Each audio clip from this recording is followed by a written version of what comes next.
નમસ્કાર વિદ્યાર્થી મિત્રો, સ્વાગત છે તમારું MWP YouTube ચેનલમાં। આજે આપણે ધોરણ નંબર 8 માં આઈડિયલ ની અંદર ચેપ્ટર નંબર 3 નું સોલ્યુશન કરવા જઈ રહ્યા છીએ, કોલસો અને પેટ્રોલિયમ।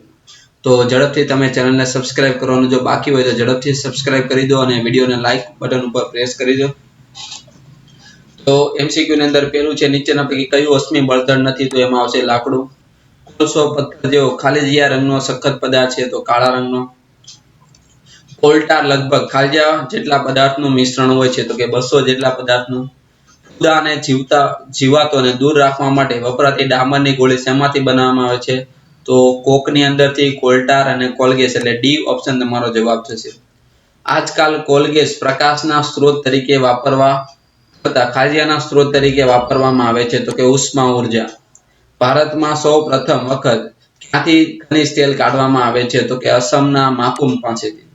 રોડને સમતલ કરવા માટે વપરાતી પેટ્રોલિયમની પેદાશનું નામ જણાવો। તેમાં આવશે બિટ્યુમેન। ખાલી જગ્યાએ વાહન માટે સૌથી ઓછું પ્રદૂષણ કરતું બળતણ છે, તેમાં આવશે સીએનજી। ખાલી જગ્યાની અંદર હવે પેલી ખાલીજા, પેટ્રોલિયમના વિવિધ ઘટકોને અલગીકરણ પ્રક્રિયાને શુદ્ધિકરણ કહેવામાં આવે છે, અલગ કરવાની પ્રક્રિયાને। મૃત વનસ્પતિના કોલસામાં ધીમા રૂપાંતરને આપણે કાર્બોનાઇઝેશન કહેવામાં આવે છે। ભારતમાં કુદરતી વાયુના મોટા સંગ્રહ સ્થાનો અસમ અને ક્યાં છે? રાજસ્થાનનો સમાવેશ થાય છે। એના પછી ખરા ખોટામાં પહેલું છે, કેરોસીન એ બળતણ નથી, ખોટું છે, અશ્મિ બળતણ નથી। કોક એ કાર્બનનું લગભગ સંપૂર્ણ દહન છે, વિધાન સાચું। કોલટાર કાળું ઘટ અને અણગમતી વાસવાળો પ્રવાહી છે, આ વિધાન પણ સાચું છે। કોલટાર એ વિવિધ પદાર્થનું મિશ્રણ છે, આ વિધાન પણ સાચું છે। ચલો બીજું ખરા ખોટામાં પાંચમું એના પછીનો, પેટ્રોલિયમ એ સફેદ સોનું કહેવામાં આવે છે, તો વિધાન ખોટું છે। સીએનજી એ પેટ્રોલ કરતા વધારે પ્રદૂષણ કરતું બળતણ છે, વિધાન ખોટું। અશ્મિ બળતણ એ પ્રયોગશાળામાં બનાવી શકાય છે, વિધાન ખોટું।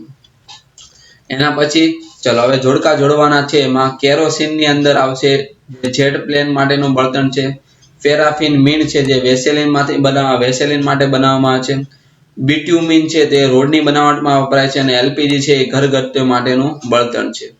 એના પછી બીજું આપણને જોડકું આપેલું છે, કોક છે, તેના આપણે ઉદ્યોગોમાં બળતણ તરીકે વપરાય છે। કોલટાર ઉદ્યોગોની અંદર નહીં આવે। કોક છે તે સખત, છિદ્રાળુ અને કાળા રંગનો પદાર્થ છે। કોલટાર છે કાળું ઘટ અને અણગમતી વાસવાળું પ્રવાહી છે, અને કોલ ગેસ છે ક્યાં વપરાય છે? ઉદ્યોગોમાં બળતણ તરીકે। ચલો હવે વ્યાખ્યા લખવાની છે, એમાં પેલું કુદરતી સંસાધન, કુદરતમાંથી પ્રાપ્ત થતા સંસાધનને આપણે કુદરતી સંસાધનો કહેવાય। બીજું છે પેટ્રોકેમિકલ્સ, પેટ્રોલિયમ અને કુદરતી વાયુમાંથી ઘણા બધા ઉપયોગી પદાર્થો મેળવવામાં આવે છે, જેને પેટ્રોકેમિકલ્સ કહેવામાં આવે છે। એના પછીનો પ્રશ્ન નંબર 6 છે, પુનઃપ્રાપ્ય કુદરતી સંસાધન એટલે શું? બરોબર, તો જે સંસાધનોમાં અમર્યાદિત જથ્થાઓ રહેલા હોય છે અને માનવ પ્રવૃત્તિઓ દ્વારા ખલાસ થાય નથી, તેવા સંસાધનને પુનઃપ્રાપ્ય કુદરતી સંસાધન કહેવાય। જેમાં સૂર્યપ્રકાશ આવે છે, હવા આવે છે, આ બધા પુનઃપ્રાપ્ય છે। એના પછી પુનઃ અપ્રાપ્ય કુદરતી સંસાધન કહેવાય। કોને કહેવાય? તો કે જે સંસાધનનું પ્રમાણ કુદરતમાં મર્યાદિત છે અને માનવ પ્રવૃત્તિ દ્વારા તે ખલાસ થઈ શકે તેમ છે, તેવા સંસાધનને આપણે પુનઃ અપ્રાપ્ય કુદરતી સંસાધન, જેમાં કોલસો, વન્ય જીવો, ખનિજો તેનો સમાવેશ થાય। અશ્મિ બળતણ એટલે શું? જે બળતણ સજીવોના મૃત દેહોના અવશેષોમાંથી બનેલા હોય તેવા બળતણને આપણે શું કહેવામાં આવે છે? અશ્મિ બળતણ। અહીંયા સુધીનો જવાબ છે, બરોબર।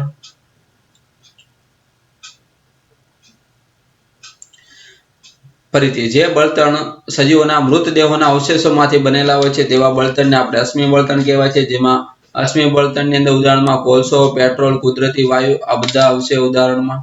એના પછી જોઈએ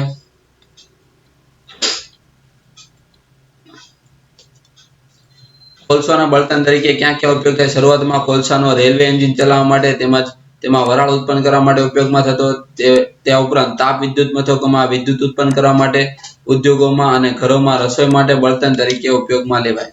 કોલસાને અશ્મિ બળતણ કેમ કહેવાય છે? કે કોલસો એ વનસ્પતિના અવશેષોમાંથી બનેલો હોવાથી તેને અશ્મિ બળતણ કહેવાય। કોલસા અને હવામાં કોલસાને ગરમ કરતા શું થાય છે? તો કે તેને સળગીને કાર્બન ડાયોક્સાઇડ વાયુ ઉત્પન્ન કરે છે।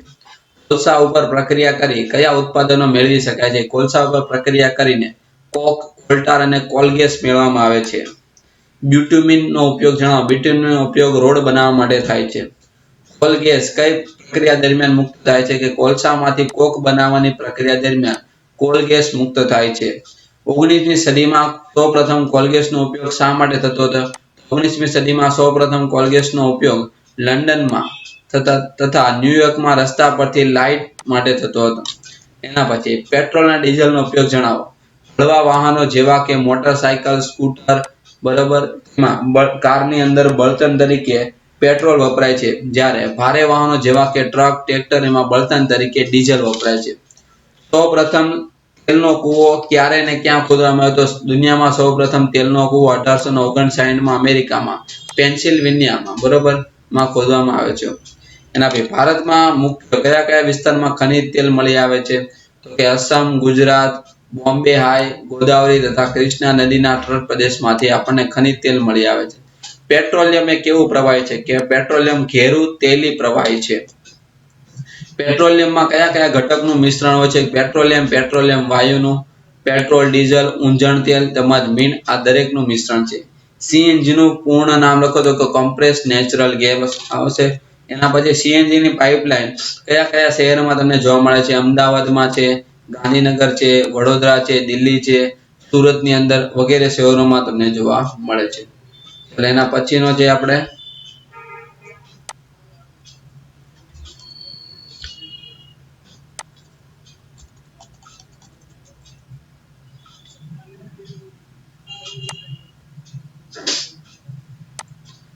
18મો સવાલ, સીએનજી અને એલપીજી ને બળતણ તરીકે વાપરવાના ફાયદા શું છે? કે સીએનજી અને એલપીજી ને પાઇપલાઇન દ્વારા વહન કરી તેને સીધો જ આપણે ઉપયોગ કરી શકાય તેનો મુખ્ય ફાયદો. ભારતમાં કુદરતી વાયુ કઈ કઈ જગ્યાએ મળી આવે છે? ત્રિપુરા, રાજસ્થાન, મહારાષ્ટ્ર, કૃષ્ણા તથા ગોદાવરી નદીના મુક્ત ત્રિકોણ પ્રદેશોમાં કુદરતી વાયુ મળી આવે છે. કયા કયા કુદરતી સંસાધનો પુનઃ અપ્રાપ્ય છે? તો કે અશ્મિ બળતણ, જંગલ, ખનિજો જેવા કુદરતી સંસાધનો પુનઃ કેવા છે? અપ્રાપ્ય છે. વાયુ પ્રદૂષણનું મુખ્ય કારણ કયું છે? કોલસો, પેટ્રોલિયમ, ડીઝલ જેવા અશુદ્ધ સ્વરૂપે અને અયોગ્ય રીતે દહન એ વાયુ પ્રદૂષણનું મુખ્ય કારણ કહેવાય. પીસીઆર એનું પૂર્ણ નામ શું છે? તો કે the petroleum conservation and research association એનું પૂર્ણ નામ થશે. એના પછી હવે તફાવતના આપણે મુદ્દા લખવાના છે. પુનઃ પ્રાપ્ય અને પુનઃ અપ્રાપ્ય. તો પહેલો પોઈન્ટ, જે સંસાધન કુદરતમાં અમર્યાદિત જથ્થામાં રહેલા હોય અને માનવ પ્રવૃત્તિ દ્વારા ખલાસ થાય તેવા ન હોય, બરોબર, એ બધા પુનઃ પ્રાપ્ય કહેવાય. તેનું વિરુદ્ધમાં કે જે સંસાધનનું પ્રમાણ કુદરતમાં મર્યાદિત જથ્થામાં હોય અને માનવ પ્રવૃત્તિ દ્વારા ખલાસ થઈ જાય તેમ હોય, બરોબર, ખલાસ થઈ શકે તેમ હોય, તે બધા કેમાં આવશે? પુનઃ પ્રાપ્યમાં. પુનઃ પ્રાપ્યની અંદર ઉદાહરણમાં સૂર્યપ્રકાશ, હવા એ બધા આવશે. અપ્રાપ્યમાં કોલસો, વન્યજીવ, ખનિજો આ બધા ઉદાહરણ આવે છે. બીજો આપણે કોક અને કોલટાર વિશે આપણે છે.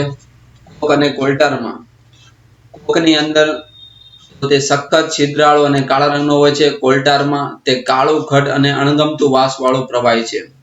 કોકનો ઉપયોગ ક્યાં થાય છે? સ્ટીલના ઉત્પાદનમાં અને કેટલીક ધાતુઓના નિષ્કર્ષણમાં તેનો ઉપયોગ થાય છે. કોલટારનો ઉપયોગ ક્યાં થાય છે? તો કે દવાઓ, વિસ્ફોટકો, સંશ્લેષિત રંગો, સુગંધિત દ્રવ્યો, પ્લાસ્ટિક, પેઇન્ટ્સ, ફોટોગ્રાફી તથા છત બનાવવા માટેના પદાર્થોમાં તેનો ઉપયોગ થાય છે. તો વિદ્યાર્થી મિત્રો, આ તો આપણે ચેપ્ટર નંબર 3 નું સોલ્યુશન. નેક્સ્ટ વિડિયો લેક્ચરમાં આના પછીના ચેપ્ટરના સોલ્યુશન તમારે મેળવવા હોય તો ઝડપથી ચેનલને તમે સબસ્ક્રાઇબ કરો, તમારા ફ્રેન્ડ સર્કલમાં લિંકને અવશ્ય શેર કરો અને વિડિયોને લાઈક બટન આપવાનું ભૂલશો નહીં. Thank you. આભાર.